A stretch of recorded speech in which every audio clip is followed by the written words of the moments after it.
Good afternoon, everyone. Welcome to our event today. My name's Kobe, and I'm on the student board of the Buckley program. I'd like to welcome all of you to our event, and we sincerely hope you will continue to join us throughout the semester. We have a lot of interesting events planned. In addition, we warmly welcome Dr. Hayward back to campus for the first lecture of his visiting series this semester on conservative philosophy, past and present. Today's lecture is on the endless quest for social equality and how it relates to conservative thought. Firstly, for those of you who don't know, the Buckley program is an organization dedicated to increasing intellectual diversity on Yale's campus.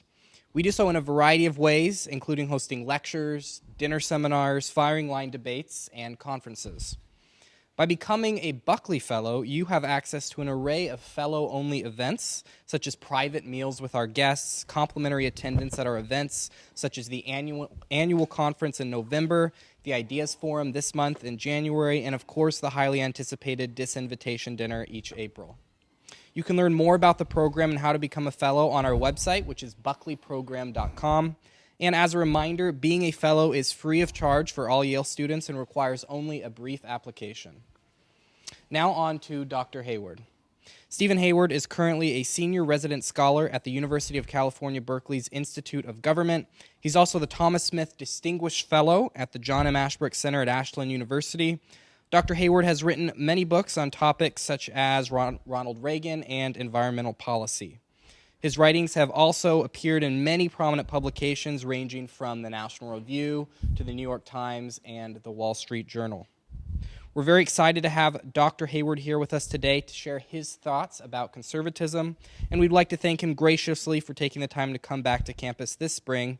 I speak for all fellows when I say we are excited to hear his thoughts and perspectives about the strange yet interesting world we live in today. With that, please join me in welcoming Dr. Steve Hayward. Thanks. Thank you very much. Thanks. Here, I'll let you take that one with you if you want. Uh-oh. So thank you very much, Kobe. Oops, hold on a second. So got to start a few things at once here. Well, thank you very much, Kobe. Thank you all for braving this inclement weather to come out here for the first of this spring's fun and games. Got a lot to try and cover today. What I realized here in the fall is that talking about equality and all its permutations was going to take more than one lecture. And it looks like it's going to take at least 3, maybe 4, and this is number 2. I've called this one The Endless Quest for Social Equality, and it will come in 2 parts. But I want to set the scene and draw into it this way.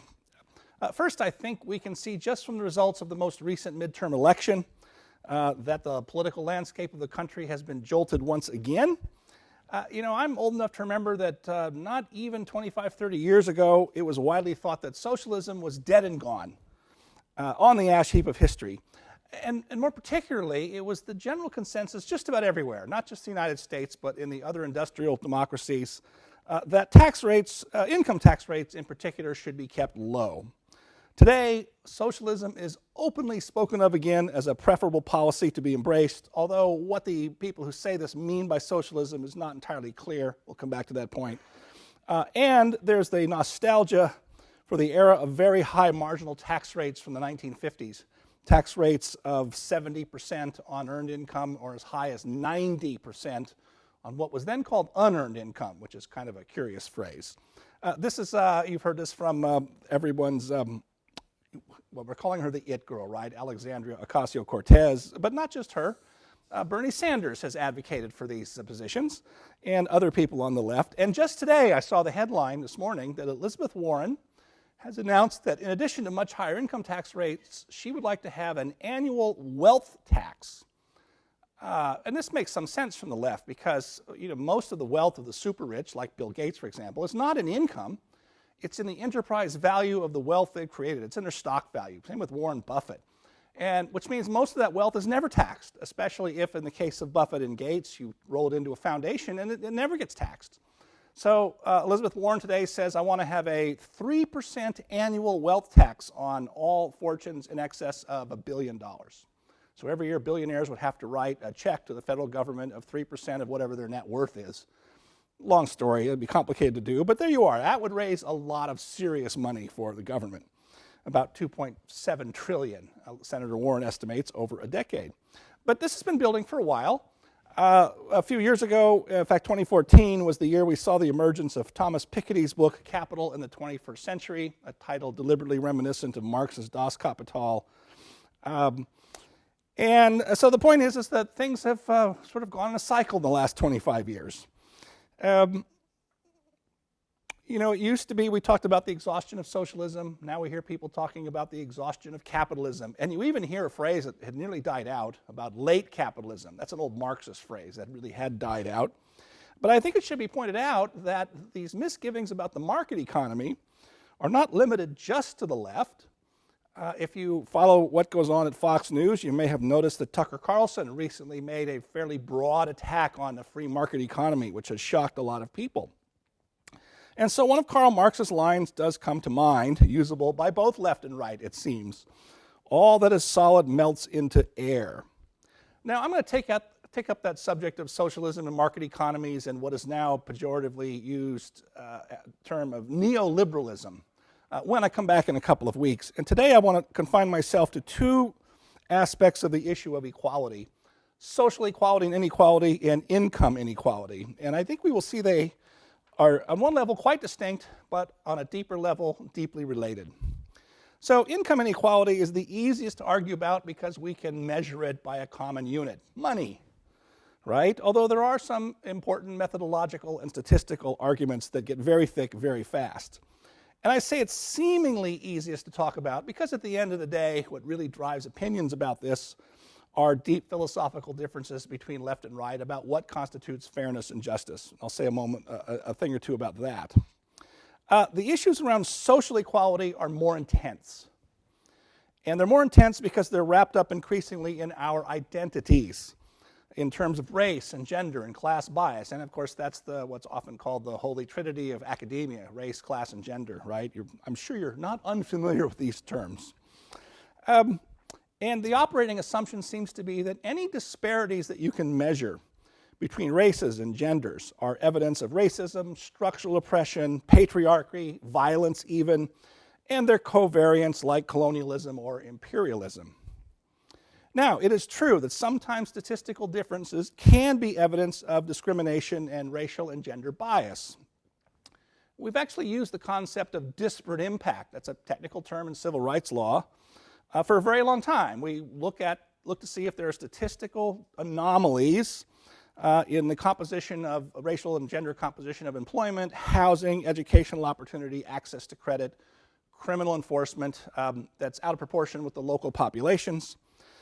And that's always been a tripwire for a civil rights investigation. And we've used that formally for more than 40 years, not without some great difficulties and lots of tangles in the law. And I'll leave that aside for now because that could be a whole separate course in a law school. In fact, it often is.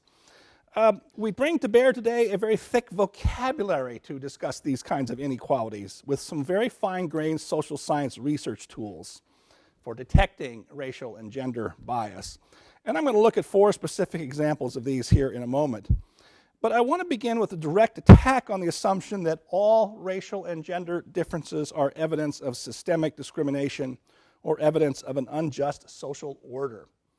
And one way to do this, I think the best way to do this, is to step back a moment from the ideological categories and ask a simple question. What's the largest driver of inequality in America? Is it tax rates? Racism, conscious or unconscious bias, capitalism, privilege of various forms? The answer turns out to be the family. Social science on this is pretty overwhelming by this point. The correlation between measures of success and having been raised in a two-parent family is by now very strong. And beyond just the two-parent family, there are a lot of sub-markers wrapped up with it. We know that if a parent or parents read to you at an early age, if you have books in the house, I don't know if you follow this woman who made a social media sensation a few days ago saying you should only have 30 books in your house. And I thought she should be arrested immediately for saying this. I thought maybe she just means my nightstand. That would fit me. But anyway, but no, there's some markers about children who grew up in houses with lots of books, with parents who read to them, with professional parents with larger vocabularies. They get a leg up. And this is true, by the way, regardless of race. It's not just a white person thing. And this is another reason why children of single mothers, on average, lots of exceptions, of course, but on average, fare more poorly than children raised in two-parent households. Obviously, single mothers have less time to devote to their children. Now, to assert this point today is to summon forth the wrath of the left, that this amounts to imposing or privileging a specific bourgeois middle-class structure. Professor Amy Wax of Penn and her co-author Larry Alexander of the University of San Diego caused a big ruckus with a newspaper op-ed article making this argument a year and a half ago. Just last week, I caught a story about how, and I'll just quote to you the opening sentence of the story from Silicon Valley. Quote, a Google executive sparked a fierce backlash from employees by using the word family in a weekly company-wide presentation.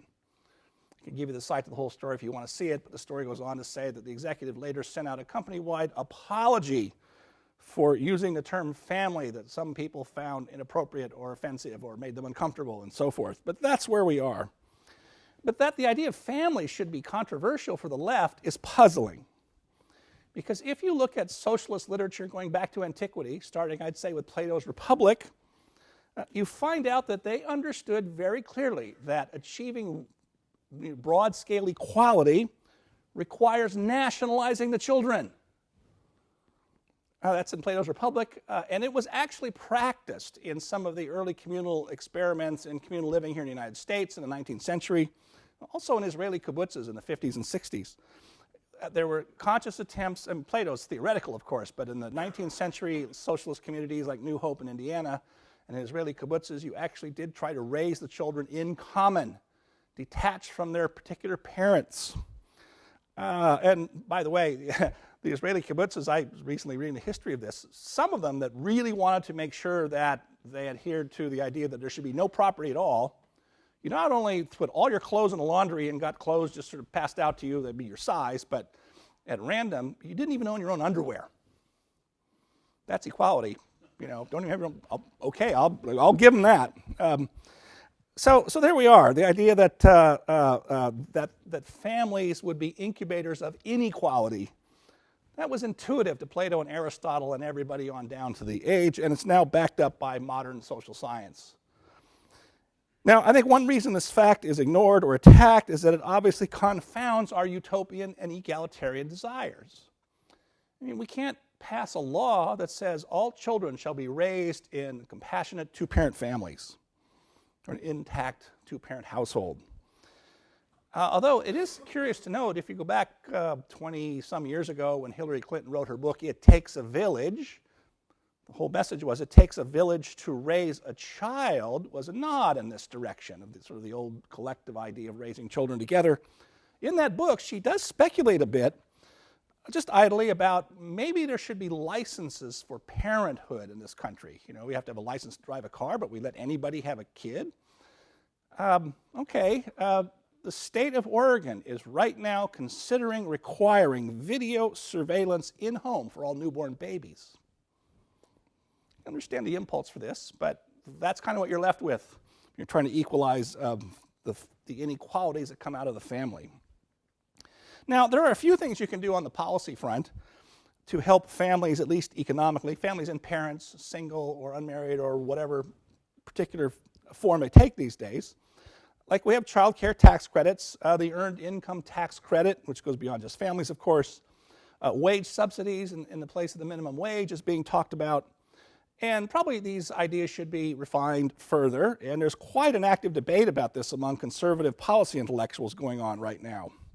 But even if you could somehow pull all the levers and wave some magic wands to secure a strong family life for every child in America, it actually wouldn't solve the problem of inequality. Here's a puzzler that no one can explain. Turns out that firstborn children tend to exceed in IQ and in professional accomplishment all their younger siblings. And there's study after study about this in America and also in European countries that find the same thing. For example, one from this country, if you look at National Merit Scholarship finalists, among finalists from large families, 5 children, The National Merit Scholar finalists the firstborn are the finalists more often than the other 4 siblings combined, and that's true of smaller ones, just 2 or 3 children. I say the Europeans have found similar results when they look at military admissions tests, medical school applications, college applications overall. And so how can this be? I mean, does it just firstborn children get more attention from their parents? Maybe, no one's quite sure. But Thomas Sowell sagely comments, I quote him here, "If there is not equality of outcomes among people born to the same parents and raised under the same roof, why should equality of outcomes be expected or assumed when conditions are not so comparable?" So as I say, neither heredity nor environment can explain that oddity. Now, one of the key conservative insights into politics and policy is to pay attention to the law of unintended consequences and perverse results. That is, laws and policies that make problems worse instead of better. Examples of these include the minimum wage, rent control, and market controlling regulations of many kinds. And an awful lot of our social programs of the last 50 years have had large negative effects on families, especially low-income families in the programs that were intended to help them. And this is on my mind because last weekend Nathan Glazer passed away at the age of 95. I refer you to read Nathan Glazer's work, in particular his famous essay from the late 60s called The Limits of Social Policy. I want to look at a few very specific aspects of that problem in action as it bears on race inequality. One good example from a few years back concerns the racial disparities in mortgage lending. Way back in the late 1990s, so 20 years ago now, there were several studies by the U.S. Commission on Civil Rights, by the Federal Reserve Bank of Boston not far away, that found large racial disparities in successful applications for what are known as conforming loans. Those are the ones with the guaranteed by Fannie Mae, usually have a lower interest rate, usually easier to get mortgage insurance, the best kind of mortgage to have for credit-worthy people. The Civil Rights Commission found that 44% of black applicants were turned down for mortgages, while only 22% of whites were turned down. So twice as many blacks as whites turned down for mortgages. And from this, of course, people drew a straight line saying this must be evidence of systemic, large-scale racism by mortgage lenders. And if you just look at that gap, you might very well think so. However, if you keep looking a little bit and classify the data by creditworthiness rather than race, the gap largely disappears. And only a few media outlets paid attention to that fact. It was buried further down in the Civil Rights Commission report. But what was in the report was that 52% of the black applicants in the sample pool had credit scores that were too low, while only 16% of whites had low credit scores, and only 10% of Asians had low credit scores.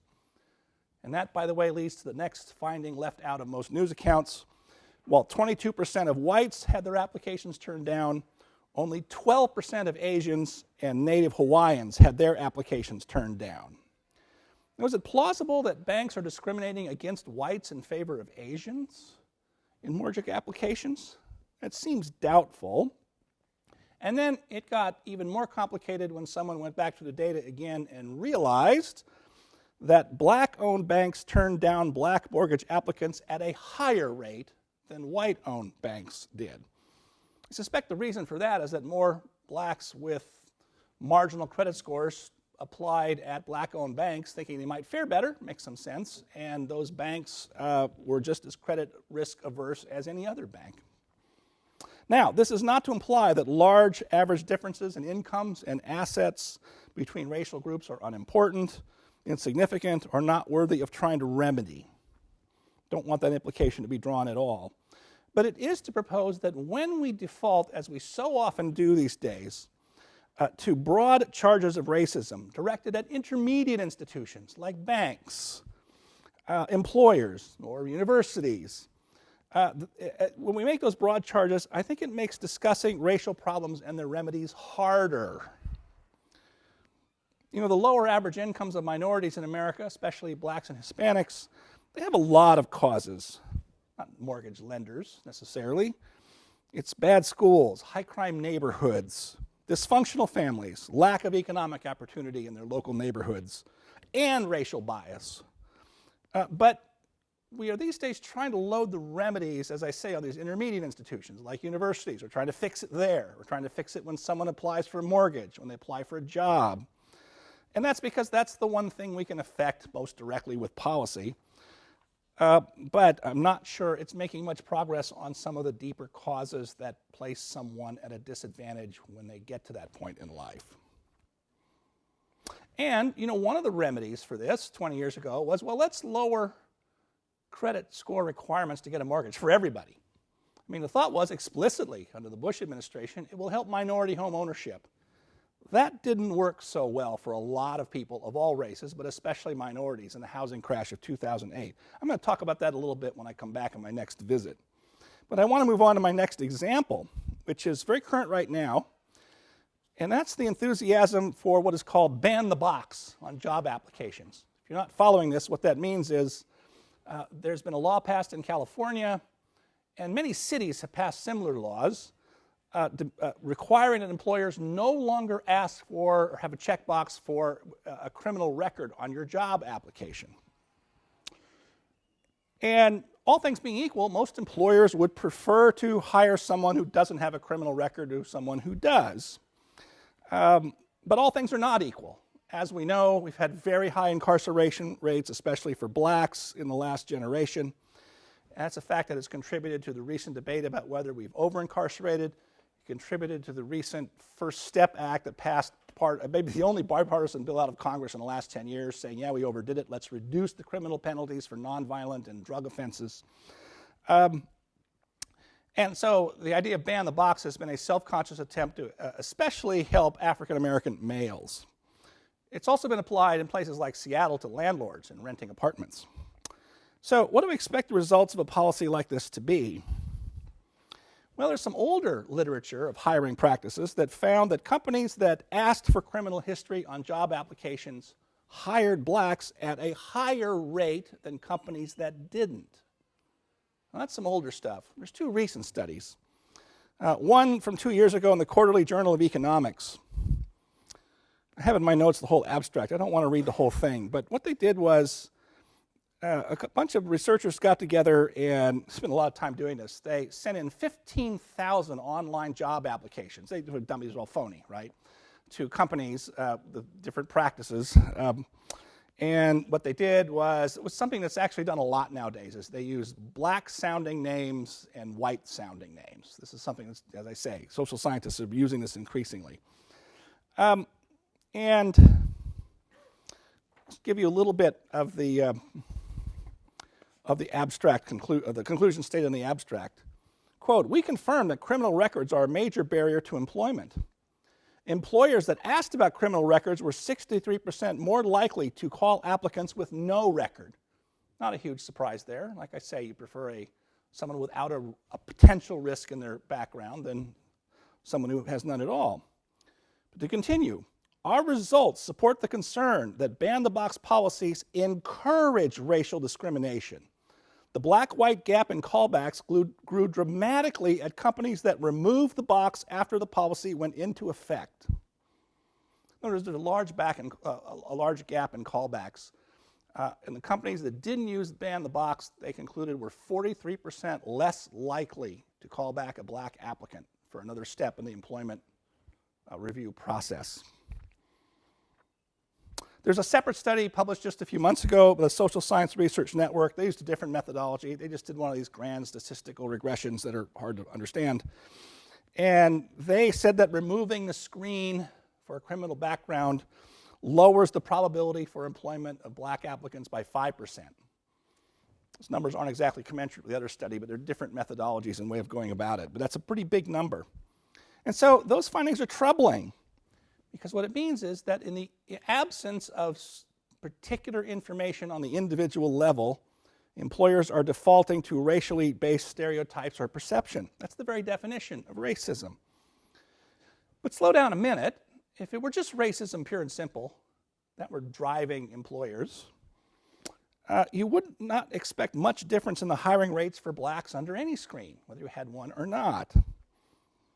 In other words, let me restate it this way, having specific information on the criminal history of an applicant meant that employers could treat each applicant as an individual and not as a member of a group, which has always been the object of civil rights law in our drive for equality.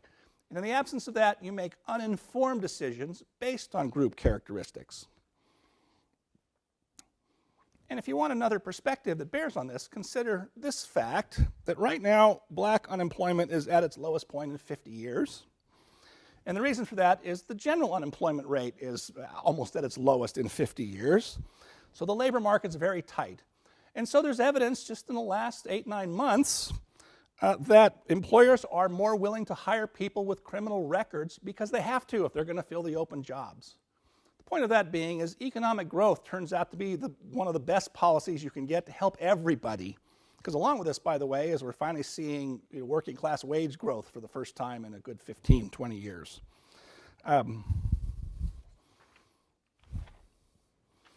Now, third example, drawn from a different and also very sensitive sphere, and that's police activity.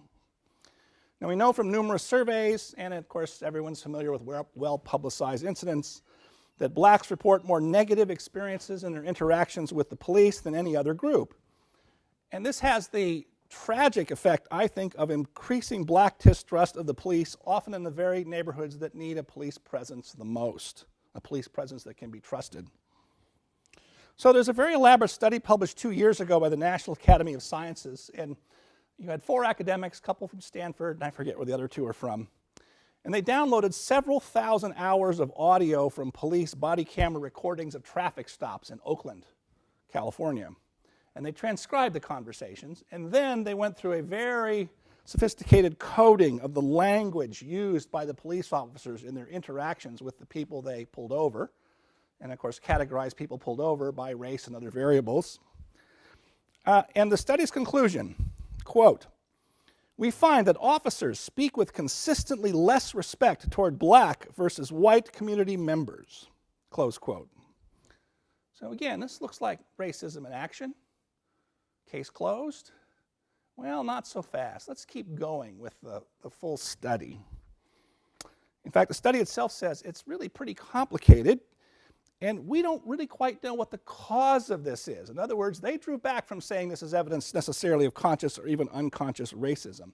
First of all, one of the things they found was this finding of a lack of respect made no difference whether it was a white officer or a black officer who was making the traffic stop. What to make of that? I'll just sort of plug in here, but leave it for another time. There are a lot of theories that even black officers are caught up in the culture of oppressive black policing, oppressive racial policing, the carceral state. There's lots of buzzwords for all this. I think it's unpersuasive, but there is an explanation out there for that finding. But these empiricists, they're not going to go for those speculations. Secondly, and I think this is where it also begins to get more interesting also, they found that officer respect for people stopped was much higher and without any racial disparity when the person pulled over was elderly or female. Now, why might police officers be more respectful and courteous and formal with an elderly driver or a female driver? Once upon a time, we could rely on common sense to answer that question. Now it's a puzzle for social science. They don't try to in this study, but I think it's pretty simple. If you see somebody, some of the markers for pulling somebody over, if you talk to a police officer, they run a red light, they don't signal, they don't have their lights on, they drive too slow. Driving too slow is often a marker for police of criminal activity. So you pull some guy over, and you walk up, and it's a 72-year-old black guy. It's an old guy driving, right? This isn't that hard to make out. So now, I want to continue with a couple things they say here. They say, quote, while racial disparities in officer respect are clear and consistent, the causes of these disparities are less clear. Next sentence, quote, it is certainly possible that some of these disparities are prompted by the language and behavior of the community members themselves. That's a euphemism for the young black males they're pulling over. And I'm kind of amazed that they said that, because that is the kind of language these days that gets put on probation, so to speak, for blaming the victim. I mean, this is stereotyping. Now, what's odd to me is that while they classified all the things the police officers said, they didn't classify, even though they had recordings of it, what was said by the motorists. I think this is a huge gap in the way this study was done. I think it would be very hard to do all that. It's hard enough to do what they did. I also think something they could do with the data they had that they didn't do, and again, this is common sense. What if they broke out the findings between rookie police officers in their first year on the job and the grizzled veteran who's been around for 10 years who says, I've seen it all, and when I see a car driving that way, 8 times out of 10, it's going to be somebody who's lighting up a weed in the car, or you know how police talk, right? That's what social scientists call pattern, well, maybe not. It's what police call pattern recognition, right? It's very much imperfect. Nice, perfectly innocent people are going to get caught up in this, and this is a problem. That was a very interesting study. One last one here, and then I'll get to income inequality. One of the reasons, here I'm going to say the most controversial thing, maybe one more later, the most controversial thing I'll say all night and maybe all year, and it's that one of the reasons the left is so preoccupied with broad charges of racism and is on the hunt for implicit and unconscious racial bias is that it's liberals themselves who are the most guilty of it. You know, George W. Bush used to have a phrase, back when he was a current figure. He talked about what he called the soft bigotry of low expectations. And so there's a study, you might have actually heard, it made some news because it was conducted by one of the co-authors is here at Yale. A study published, actually it hasn't been published yet, it was a pre-release. It's going to be forthcoming in the Journal of Personal and Social Psychology. And the title of the study is, quote, Self-Presentation and Interrelational Settings, the Competence Downshift by White Liberals. Curious, competence downshift. I'll explain what that means as I go forward. Like the study of the language used by police officers with people in traffic stops, these two scholars, they did a bunch of screens to try and analyze the way people of different races talk to each other, especially white people talking to minorities. And then they broke it out by ideology.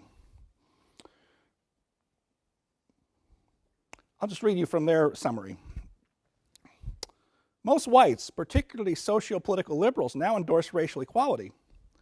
Archival and experimental research reveals a subtle but reliable ironic consequence. White liberals self-present less competence to minorities than to other whites. That is, they patronize minorities, stereotyped as lower status and less competent. Internal meta-analysis reveals that liberals, but not conservatives, presented less competence to black interaction partners than to white ones. The simple effect was small but significant across studies and most reliable for the self-reported measure of conservatism. This possibly unintentional but ultimately patronizing competence downshift suggests that well-intentioned liberal rights may draw on low-status competence stereotypes to affiliate with minorities. Close quote. They make some examples of speeches from Democratic politicians they analyzed. I would pick on Joe Biden myself if I were going to do this. But in other words, what they're saying is conservatives are more likely than liberals to talk to minorities as equals. Now, Yale University put out a press release when the preprint of the study came out. I'll give you some of their description of it. The team found that Democratic candidates used fewer competence-related words in speeches delivered to mostly minority audiences than they did in speeches delivered to mostly white audiences. One possible reason for the competence downshift, as the authors describe it, is that regardless of race, people tend to downplay their competence when they want to appear likable and friendly. But it's also possible that, quote one of the authors here, this is happening because people are using common stereotypes in an effort to get along. Now, I'm going a long time about all this. There's other studies that find something similar, but this is the most recent one, and as I say, it comes partly out of this university. So fun times ahead. By the way, the scholar here, Dupree, I forget her first name, is African-American in the business school. Now, I can go on a long time about various aspects of this in social science and in gender equality. There's a lot of empirical evidence that a lot of the diversity of bureaucracies actually result in less diversity, that a lot of our exercises on implicit or unconscious bias make it worse. Again, unintended consequences, perverse results. At some point, I think there's going to be a rethinking and revision about the current enthusiasms. As I say, we could spend a whole semester doing a course on these issues. But I want to move on to income inequality, because that's the one that's really galloping in prominence, as is on the front page of the papers today, as I already mentioned. For a long time, the egalitarian case for leveling incomes was mostly theoretical. It was based really on John Rawls' very impressively argued book, A Theory of Justice. Have any of you students read that or come across it? It used to be, it's a book from 1970, and I think it's a book that's going to last with political philosophers, but it seems to be kind of fading away slowly. Whereas even 15 years ago, it was still, we saw his name and his thought actively cited, actively included in curricula, actively discussed. And it's a very dense argument, big, thick book. And Rawls understood something, I think, realistic, which is that perfect equality of incomes is a utopian fantasy and might even be unjust. A perfect equality of incomes, by the way, Karl Marx thought that too. What's his famous formulation? From each according to his abilities, to each according to his needs. Both ends of that suggest that there are inequalities of human abilities, right? Although he'll equalize the incomes, but recognize that there are differences of people. Okay.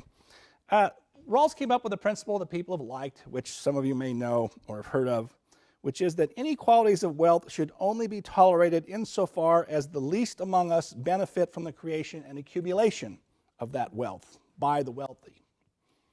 In other words, I'd like to use a specific example. All of us are, I think, I am, a lot better off for the things that Microsoft and Apple have given us, right? I love my Apple stuff. I love word processing and Excel and all the rest of that. And Bill Gates and the Apple people have become fantastically rich from enriching our lives, right? But at what point did Bill Gates' accumulation of wealth go from just to unjust? Can you name a figure? Was it $5 billion a just reward for all the great things that the computer revolution brought about, and then $5 billion and $1 suddenly unjust? The deep dish egalitarians tell me that's the wrong question. I understand why they say that. But the point is, because it's an abstraction, it's very hard to put into some concrete terms. And so that's, I think, why he's receding. And so today, the argument in favor of the high tax rates I mentioned at the beginning is an empirical one. And I hate PowerPoint. I like to say power corrupts and PowerPoint corrupts absolutely. I almost made an exception here because the argument is often illustrated with a chart with two lines on it. And one's a U shape, the other's an inverted U. And the way it works is, go from the beginning of the 20th century up to now, and what you saw was you had very low income tax rates, then they went up in World War I, and then down the 20s a lot, and then back up in the Depression, and then for 50 years they stayed up very high, 70%, then Kennedy lowered it a little, and then of course since the Reagan years they've been down in the 20s or 30s. So you have a curve that goes essentially, a big deep dish U. Then what they put next to it is a curve of the distribution of incomes. And what they show was that if you do the top 1%, they had very high share of income when tax rates were low, and that went down when we had these very high rates. And so almost the inverse relation to the other curve. And then they go back up again, 1% getting now almost 20% of national income under these low rates we've had since Ronald Reagan. And the argument being, if you want a broader income distribution, we need to go back to those high rates of the 1950s, when people say we had a pretty good economy. Now, there's a lot of methodological and statistical disputes about whether, especially the income numbers, are correct, and a number of other things. There's been a vigorous technical debate about Thomas Piketty's book. To go through some of those numbers gets into a thicket in a hurry, and I find that even if you're doing PowerPoint, I don't like to do numbers because it makes your eyes glaze over. I'm going to do a couple, but not many. In part because one of the oddities of those high rates, especially the 50s, the rates in the 50s, 70% on wage income, 90% on investment income. That's what we called unearned income, which means if you save $1 and then put it in a savings account, once your income got up a little bit, the government would then entitle to 90 cents out of every dollar of interest you got out of the money you saved. That was because that's unearned. I mean, there's something perverse about saying if you are disciplined enough to save money, it's unearned on your part. But that was the logic back then. Okay. So here's the curious thing. If you take those tax rates going from low to high, then low again, then you do the revenue curve from it. It's almost entirely flat. One of the weird things about our income tax system, our tax system overall, corporate and personal, is no matter what the rate is, the government seems to get about 19% of national income in taxes. Most of that's from the income tax. We now spending, if you know this, 23, 24% of GDP, and that's why we have these big deficits. We're borrowing for the gap and have been for a long time now. Turns out that not many people paid those very high rates. Lots of tax dodges. I could go through how some of that worked. We still have a couple of variations of it today, this thing called carried interest for the hedge fund people in New York. I've seen a couple of estimates, and I haven't got down to the sources, so I'll offer this tentatively, that fewer than 10 people actually ever paid 70 or 90% because of all the ways you could requalify your income. And maybe the easiest proof of that is you want to look at the effective tax rates. So if you're not following me here, marginal tax rates means the rate on the last dollar you earn. So you're not paying 70% if you only make $10,000 a year. You're only paying 70%, and the proposal now is for people with incomes over $10 million a year. So you wouldn't be paying 70% until your income reached that point, right? But you can look at the effective rate, which is what percentage of your total income do you have to write on the check to the IRS every year. The effective rate for the richest 1% in the 1950s was 43%. Not 70, 43%. Today, that number is about 36%. So not hugely different between then and now.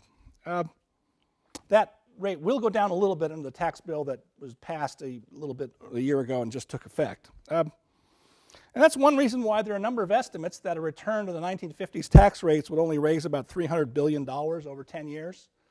Maybe $700 billion, depending on a couple of other assumptions and ways you might apply it. And from this one tax increase, we keep hearing we are going to pay for Medicare for all, free college for everyone, free preschool for everyone, and the still unspecified Green New Deal. By the way, I think it's the Urban Institute that said Medicare for all in its first decade would cost $20 trillion. So there's a bit of a gap there between what you'd get from these income taxes and what Medicare for all will pay for. And here's where we need to slow down a moment and take the left more seriously when they say they're for socialism. They don't really mean socialism in the old-fashioned, Venezuela collapsing in real time right now. Still less, the old command, central plans of the Soviet Union. I don't mean that. And what Alexandria Ocasio-Cortez says is, I mean Sweden and Denmark. Okay, fine. Those are what we call social democracies or social insurance states. And sure enough, they have much higher taxes and consume, Sweden and Denmark both consume about 55% of national income. Whereas all levels of government in the U.S. spend about 44, 45%. So they're 10% higher. They spend much less on defense than we do. Also, their healthcare costs are much lower. Denmark and Sweden spend half as much on as a proportion of GDP as we do. Ours is very expensive factor to be conjured with. Now, the irony here is that Sweden is becoming less quote-unquote socialist all the time. Their top personal income tax rate right now is 57%, not 70%. And their corporate income tax rate is one of the lowest in Europe. It's 22%, just 1% above ours, we moved ours down to. And this week, Sweden's government has announced broad income tax cuts. And they're going to make up for the revenue loss by raising what they call environmental taxes, which means fuel taxes, right? Which are regressive, right? Because that makes everybody's price go up. Denmark, I think, is an especially good example. Denmark is cradle-to-grave social welfare care. Healthcare, housing, education, preschool, childcare, you name it. And they spend, as I say, 55% of national income. So let's run a few numbers. Let's say we want to copy Denmark. Pleasant place. In this country, the top 1% of income earners earn about 18, 19% of national income. So let's tax them at 100%. That only gets us to 18, 19%. We're trying to get to 55. Let's take the top 20% of income earners in the U.S. The top 20%, the top fifth of American wage earners, that level starts at $115,000 of household income. That accounts for almost 50% of total national income. So let's tax 100% of the wages of the top fifth wage earners in America. Now, of course, obviously, you could only do that once. But second, that still barely gets you to 50%. How does Denmark get to 55% of national income? No, I understand. I'm leaving out corporate income taxes and some of the others, but so does Denmark. Denmark has a 60% top income tax rate. Kicks in at about $55,000 of income.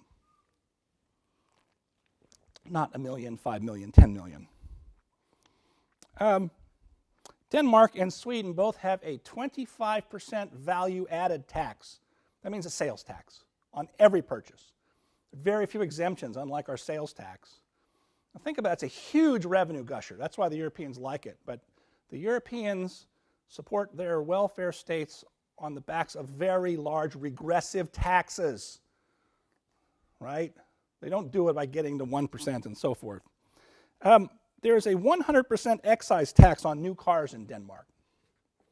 So buy a $30,000 car, you're going to have to fork out $60,000. They don't like cars. They like bikes. You know, the result, now people are very happy, and that's fine if that's what you want to do. I don't think it fits America. The take-home disposable income for Danes is actually quite low. It's lower, in fact, than median household income in Alabama or Mississippi, our two poorest states. There's just my own personal observation of this, and it's an anecdote, but take it what it is I did spend a year living in Boulder, Colorado, where they bike crazy. And everybody has fancy bikes. It's not unusual in Boulder for someone who have bought a bike that costs more than their car. More than their Subaru, because that's the official car of Colorado Rockies. Really it is. And when I was in Copenhagen a couple years ago, and everybody rides bikes, bike lanes, people riding bikes everywhere, and I kept looking at people riding by and says, God, why does everybody ride such a crappy bike? I mean, they're really awful bikes. They don't need a fancy bike. It's flat. They're not going long distances. It's not the same as Boulder, but still, I think there's some relationship there. And so the point is that if you really want to emulate a Danish-style welfare state, fine, but understand that the level of taxation is going to have to be massively higher than what we have, and you're not going to pay for it by just dinging rich people. Now, and I'm drawing to the end here. I know I've gone on a long time. Second question, is the purpose of higher tax rates to raise revenue to pay for good things, or is it about something else? When it's pointed out, as I did a few minutes ago, that high rates often don't yield that much additional revenue, or that they don't yield anywhere near enough revenue to do all these extravagant promises for things like Medicare for all, free college, a lot of the defenders say that that doesn't really matter. That's less important than having a flatter income distribution. It's a matter of justice and fairness, and not revenue expediency. The real motive, I suggest, is that the rich must be punished. I saw a tweet just yesterday from a fairly well-known lefty academic, Marshall Steinbaum of Roosevelt University, I think is where he hangs out. Here was his tweet. It is increasingly clear that having wealthy people around is a luxury our society can no longer afford. I don't think this is brand new. You know, back in the 60s, one of the sort of politically hip rock and roll bands was 10 Years After. And they had a song that had a lyric that went, tax the rich, feed the poor. Okay. Then the rest of it was, some of you know it, till there are no rich no more. So take it all in for a minute. One thing, if you want to tax the rich to feed the poor, that's in the Bible in a certain way. But then the purpose of it is we don't want any rich anymore. How are you going to keep feeding the poor if you have no rich anymore? Or something like it, right? In other words, something else is going on here. Now, by the way, another great example of this was Barack Obama. Back in 2008, during the campaign, when he was locked in mortal combat with Hillary Clinton for the nomination, I was stunned in one of the televised debates when Charlie Gibson of ABC News asked for about the first time ever a question that came from a conservative premise. It's about the capital gains tax. He said, Senator Obama, you've said I want to raise the capital gains tax. And I won't go through the whole quote here. I've got it verbatim. But Gibson said, I will give this much. He says, well, you know, we used to have high capital gains tax rates, 50% in the 1970s. We cut it in half. And Gibson said this, and in each instance, and then it went up and back down again. And Bush cut it to 15% for a while, George W. Bush. Gibson, and in each instance, when the rate dropped, revenues from the tax increased. The government took in more money. And in the 1980s, when the tax was increased to 28%, the revenues went down. All correct. So why raise it at all, he said to Senator Obama. Obama's answer, well, Charlie, what I've said is that I would look at raising the capital gains tax for purposes of fairness. So in other words, the revenue effect of it didn't matter. What mattered was upholding or making preeminent the value of fairness. And this brings me to my final point, what I've been driving to. A lot of this talk of fairness is really a cloak for the real driver, which I suggest is old-fashioned envy. You know, we used to talk about envy as one of the 7 deadly sins. And that's true in lots of religious traditions. Now, the curious thing is that unlike racism or respect or other human psychological traits and behaviors, envy is very little studied by social scientists. You have to scour the scholarly literature to find much work on the subject. There are a few intriguing findings, including one 2 years ago by the National Academy of Sciences, done by 9 academics in 4 different countries. And the title of their study is suggestive. Quote, support for redistribution is shaped by compassion, envy, and self-interest, but not a taste for fairness. That last part's interesting, but there's envy right in the middle. And one of the things that's in the study is that envious people, their real motive is they want to punish the rich even if it harms the poor. So we're back to tax the rich, feed the poor, till there are no rich no more. Now, envy is not a simple thing. It used to be studied by a lot of anthropologists. You can find Margaret Mead writing about it. And the point is, the ethical contemplation of envy runs back to antiquity. And in all of our ethical speculations, both religious and philosophical, it is a natural human trait. And it's also something that may be necessary to civilization. I like to say maybe it's like salt. A little bit of it's good, a lot ruins a meal. And that's why all cultures, ancient, modern, what we used to call primitive, but today call indigenous cultures, if you look at them closely, they all have customs and taboos to constrain envy. Freud wrote about envy, and he did compare it to his favorite subject, which was sex, saying what they have in common is that civilization sublimates them to some degree because it's necessary for a functioning social order. Or, if you want a more commonplace example, anybody see the maps of how many states in the country hate the New England Patriots? Right? It's like everybody except New England, right? And why is that? It's we're tired of them winning, right? And that's a certain amount of that, as I say, is beneficial if it spurs you to say, I want to be better. I want to be as good as that person. I want to be rich like that person. I want to be as thin as that person. Or the whole this is a very sexist comment, but the whole cosmetic industry is based on wanting to look like a starlet or look better, right? Okay. Now, to find a really capacious treatment of envy and how it affects our political life, you have to go all the way back to the 60s. I found this wonderful old book by a German scholar, Helmut Scheck, Envy, A Theory of Social Behavior. It goes through the subject from soup to nuts and holds up extremely well for a 50-year-old book. I highly recommend it. I was absolutely bowled over by it. And he goes through the various interdisciplinary perspectives on the subject. I'd love to sit here for half an hour and go through passages, but I won't. I'll give you just 2 and then draw it to a conclusion and what time we have left for conversation and questions. First one, quote, it would be a miracle if the democratic political process were ever to renounce the use of the envy motive. Its usefulness derives, if for no other reason, from the fact that all that is needed in principle is to promise the envious the destruction or the confiscation of assets enjoyed by the others. Beyond that, there is no need to promise anything more constructive. The negativism of envy permits even the weakest of candidates to sound reasonably plausible, since anybody once in office can confiscate or destroy. To enlarge the country's capital assets, to create employment, etc., requires a more precise program. Candidates will naturally try to make some positive proposals, but it is but it is often all too apparent that envy looms large in their calculations. A little bit further in the same paragraph. In the name of an unattainable equality, the legislator who uses fiscal means of disproportionate severity to tax the few who, for whatever reasons, even for avowedly legitimate reasons, are economically greatly more successful or better endowed than the majority. Sociological research has shown the extent to which this demand for leveling originates with certain groups of intellectuals. The average voter feeling hardly any definite envy towards those with really high incomes. There's a lot of research on that last point. Oftentimes the debate about equality and inequality in the U.S. is conducted along what I think is a stale axis of equality of opportunity versus equality of results. Scheck has an interesting perspective on this. And at first glance, you might say it bolsters the egalitarians, but in fact, in reflection, it shows the deeper side of envy.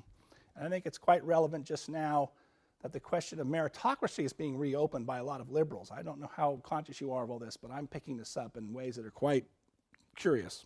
So last quote from Scheck.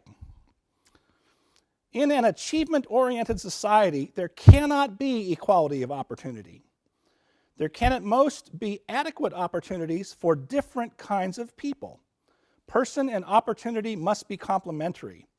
But the result of such a system is a society stratified along socioeconomic lines in which classes or status groups, professions, and prestige are clearly discernible. This will provide occasion for envy, but it is more honest and more healthy socially in the long run to acknowledge this fact than to behave as though equality of opportunity were really feasible. I could trouble you for a while, but it raises a question. I talked mostly earlier about some of the racial controversies that arrest our attention these days, but let's do some of the gender ones. There's a lot of complaints about the disparities of representation, as we say, between women on faculties, in businesses, in law firms, in law schools, in medicine, and in medical schools. Why do we never hear complaints that there are no women in garbage hauling? Garbage hauling is 98% male. How about telephone linemen?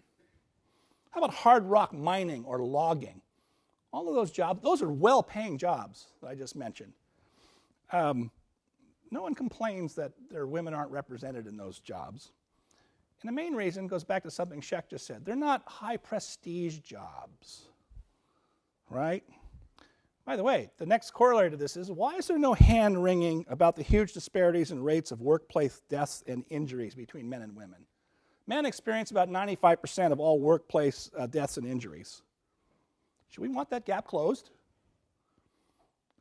And by the way, is that risk gap that's obviously implied by that difference, does maybe that have something to do with the wage gap, the general wage gap we often hear mentioned between men and women? Probably it does. Riskier occupations are going to command a higher premium for wages. There's a deeper point here that unites the two things I'm talking about. If we didn't envy people for their incomes, we'd envy them for other things, like their prestige or their occupation, the success of their football teams, right? And that the drive to extinguish envy is not limited to income, but then becomes socially destructive.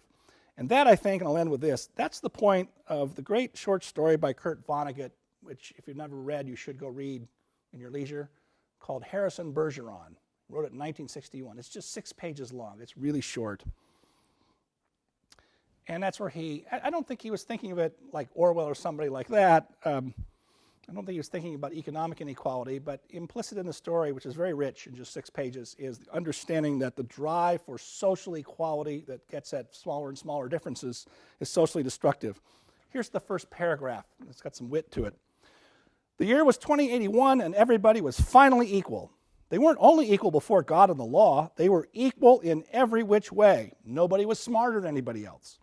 Nobody was better looking than anybody else. Nobody was stronger or quicker than anybody else.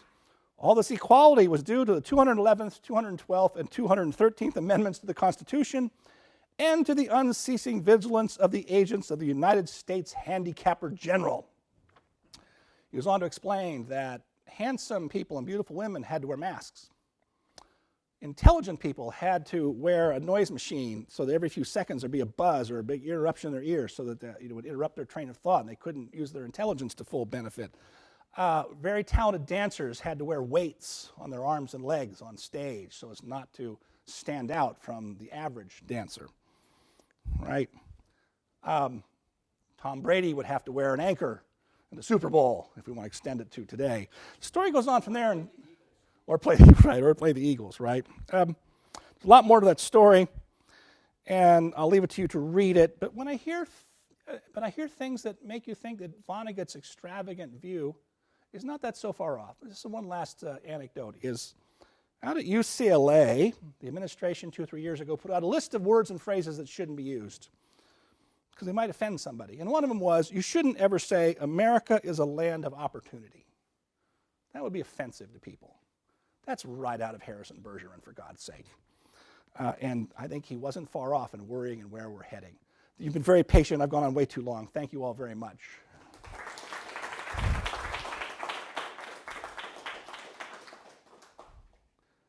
So do we have time for maybe a couple of questions if we want? Yeah, I think we have time for maybe 1 or 2 questions. Is there questions from the audience? He'll throw one at me. Following up on, is this working? Following up on envy. Yeah. Is there a positive aspect of envy? Is it like creative destruction? Is it useful? Well, yes. I tried to say very briefly, and Scheck does in this book several different chapters return to this point about where, to be very hasty with a summary, where certain customs as of indigenous peoples are thought to be allowable and useful and important, and others destructive, and how this sort of works out in ways that are not you don't see them at first. But yeah, to the extent that it spurs ambition and competition, it's good, right? I can think of lots of ways. I think I was an athlete once upon a time, many years, hair follicles and pounds less ago. And, you always wanted to be as good as or better than the next guy, right? And you really envied people with extraordinary athletic talent. So you'd work harder at it. I think, that it does play into the natural competitiveness of human beings. The problem is, actually, and Freud and others wrote about this, when it becomes the driver of resentment, and you're acting more out of resentment and a spirit of revenge, that's when it gets destructive. So, to restate, if it spurs competition, I'm sure artists, envy this tile, and then you want to do something new, something different, something better than the next person. That's perfectly fine, and you can't eradicate it. That's the other thing. It is a part of human nature. We're wired that way. Evolutionary biologists are onto this a bit. And there's even, Scheck and some others said, you can actually detect what looks like human envy in animals. You study certain pack animals and so forth, right? So, yeah, it's like other things of human nature. It's a mixed bag, a mixed characteristic.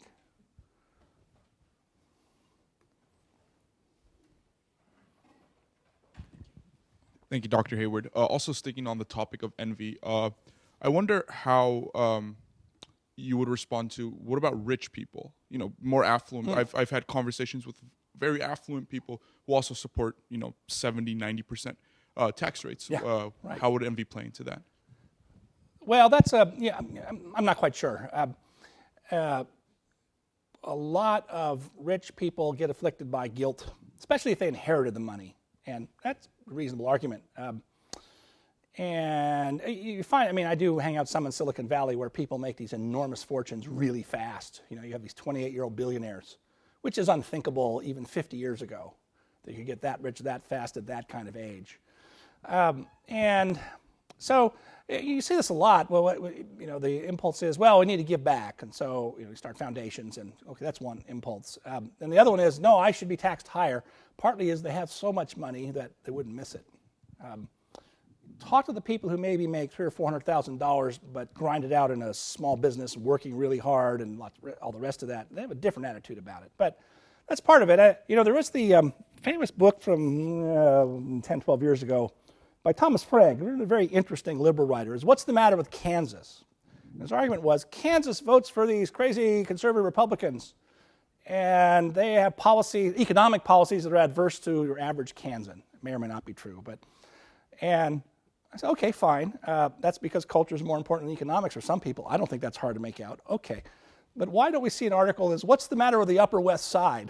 So there's where you have very affluent people, and they vote overwhelmingly for candidates who want to raise their taxes.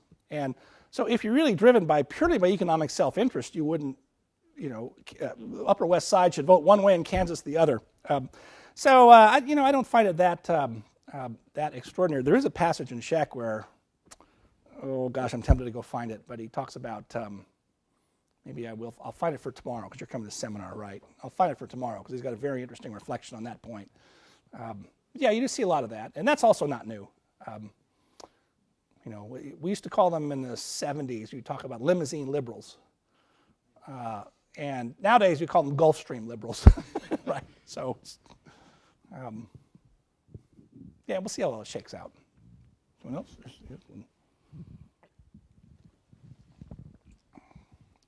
Hello, Dr. Hayward. I have a question about how, how the topic of this talk is the push for social equality, and something that I really notice a lot is that a lot of the cultural controversies of our day, they're premised on this idea of inequality, income inequality, racial inequality, but the push and the kind of the real energy of the left is always about policing, people's speech, Halloween costumes, but they never actually propose things that would actually address the actual inequalities. So to address racial inequality, they don't say, well, let's confiscate property and redistribute it equally. Instead, they just say, well, we need to police everyone's thoughts all the time so they don't say something minorly, they don't commit a microaggression.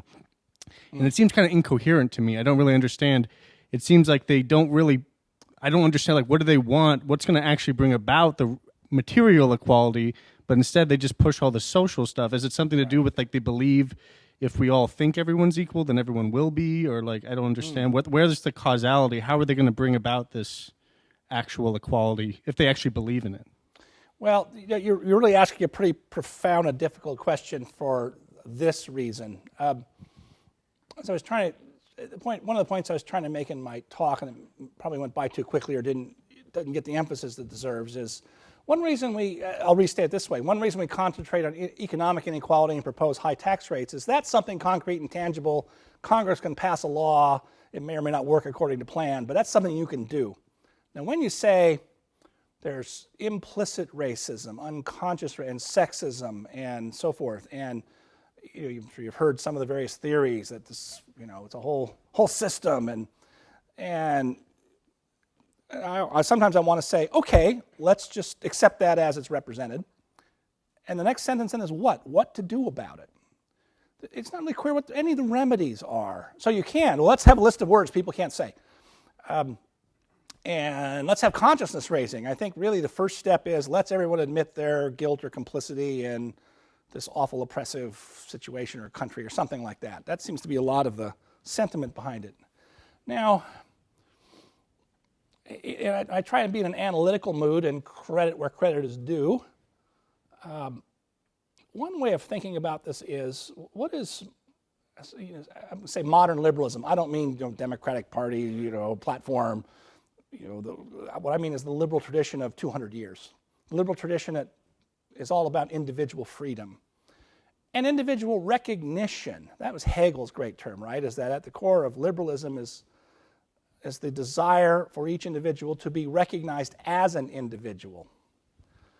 And so one of the difficulties we have these days is, we all want to stand out for our individuality, but we're also part of groups, our ethnic groups. There's other kinds of groups. The innocent ones would be sports fans, right? You're a Packers fan or a Patriots fan, right? And when you see inequalities or asymmetries between those groups, you combine that with a reasonable liberal desire for recognition, then you're just going to have lots of friction. And that's where we are. More so in this country than any other because we are again, another phrase you're not supposed to use at UCLA is melting pot. America's a great melting pot. That used to be something we celebrated. Now we don't. And so part of this is I think we're a long way from resolving this because on the one hand, perfectly reasonable, I think a good thing for ethnic groups to want to celebrate their ethnic heritage and their ethnic character. Italians have Columbus Day. Mexicans have Cinco de Mayo, right? We have Martin Luther King Day. 4th of July is supposed to be for everybody, but maybe it's for, okay. And point is that we're caught between, I think, at the deepest level of this, people are caught between this general liberal atmosphere of wanting to have equal recognition as individuals in the liberal tradition and understanding and wanting to be part of a particular, their particular culture. Their tribe is a word we sometimes use these days. That sometimes carries the wrong connotation. And I think that's where some of the friction arises, and it's getting worse instead of better, I think. It is now harder to talk the way the old civil rights leaders used to be about, Martin Luther King's language of let's judge people by the content of their character and as individuals rather than by the color of their skin. And nowadays, we can't seem to make up our mind whether we want to keep aspiring for that level of equal recognition or whether we need to root people's identities and their status in their particular ethnicity and gender and so forth. I'm not sure if this has made a lot of sense. I'm sort of improvising here. But yeah, I'll just restate the biggest problem is I hear these very broad, I call them broad charges because they often dissolve into, well, it's the system, it's oppressive country or oppressive economy and so forth. All right, what's the solution? Because it really goes beyond tax rates. That's not going to fix a lot of what really is ailing people in their souls. Part of my question is more like about they talk about like they want absolute equality, but it doesn't seem like they're willing to like forego property rights and stuff like that to do it. They're not willing to actually just like redistribute property or do reparations or stuff like that. It just seems weird. Yeah, it varies from place to place, but yeah, in some cases, I hate to generalize about everybody that sort of comes along. A lot of people haven't thought it through very well. Other people, what is primarily important to them is that you hear and you understand their discontent. I'll put it that way. They think they're not. I mean, a lot of minorities think they're not being heard, and that's what they'll say. And and many of their, I try to use a different vocabulary. I'll use the conventional one. Many of their grievances have a basis in fact. And so I say, that's why the real tragedy is we're getting less able to talk seriously and openly about these problems because we default to a really ritual denunciation, If you saw this with Amy Wax. She did two things, but, she praised, we got to go back to the bourgeois middle-class virtues of the 50s. People thought that just meant white people. It didn't mean that at all. It turns out that, that's what I say, you look at the social science research, the markers for success, there may be income gaps on average, between racial groups, but you find that children of black two-parent families do much better than children of not, single mothers, right? And to say that now, we stop talking about it. She gets denounced, she gets told she can't teach her class at Penn, she got disinvited from Princeton 2-3 weeks ago. And so if the default is going to be denunciation for anyone who wants to talk about this, we're not going to get very far, I think. So, yeah. Oh, is that the last one? We got one for one more. We need to vacate the room. Yeah, I'll be quick in an answer. Hi. Thank you for giving the talk and everything. And so towards the early part of the lecture, you were talking about how the biggest driver of social inequality is the family, and I completely agree with that. But isn't there an argument to be made that it could partially be based on racism? Because, like, I was talking to a lot of my friends back in the day in Boston, and like the war on drugs heavily targeted, black communities a lot more than white communities. Like, the listing of crack cocaine and the powder was different for no good reason. And even though whites and blacks use marijuana at pretty much the same rates, blacks are locked up at much higher rates than all that. Yeah. So couldn't an argument? So I'm just wondering what your thoughts are on that. Yeah, no, I mean, family's not the only reason, but it's really the largest, I think, if you aggregate them all together. You're quite right about the drug war went too far, although, in fairness, something you always try to do on any analytical thing that has a historical component to it is try and put yourself in the frame of mind of the people then and what they were looking at. And they may have been wrong in their assessment of this. I think now we think they were, but the thought at the time was the crack epidemic, as it was called, was absolutely destroying largely black neighborhoods, and you had to crack down on that hard where it was happening. And there were a lot of black community leaders who agreed with that at the time. Now, today, by the way, what's the big drug problem today? It's the opioid addiction. That's a lot of people, but it's largely white people in West Virginia and Ohio. And it took a while to sort of figure that out, and we don't know what to do about it exactly. We're doing a few things, but we're gonna see the usual unintended consequences and perverse results from that too, I predict. We're already seeing that doctors clamping down on prescribing painkillers to some patients who are now having to endure a lot more pain. People who really need it are being denied access to some of the opioids now for fear of addiction and all those problems. So there you are. But yeah, no, that was a very big problem because for all the reasons you were alluding to. And we just changed our mind about that. I mean, I did make reference to what we call the First Step Act. By the way, it was called First Step Act on the hope that more states would follow it because much more incarceration enforcement is done by states than by the federal government. And some states have actually been ahead of this. Actually, some conservative states, Georgia and Texas, were the two leading states to reduce criminal penalties for crack use, which has pretty much died out. Now it's meth we're worried about, which everybody uses, right? It's not. Anyway, that was an overreaction.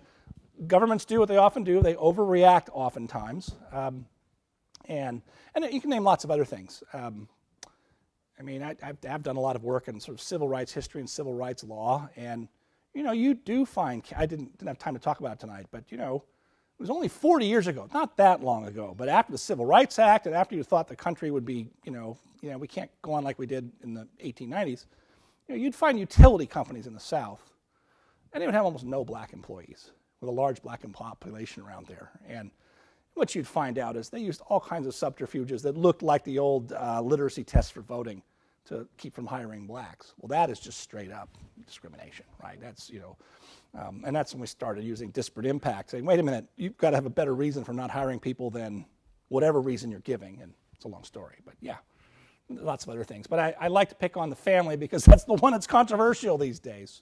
Not the only one. Anyway, thank you all very much for coming. I'm sorry I went so long.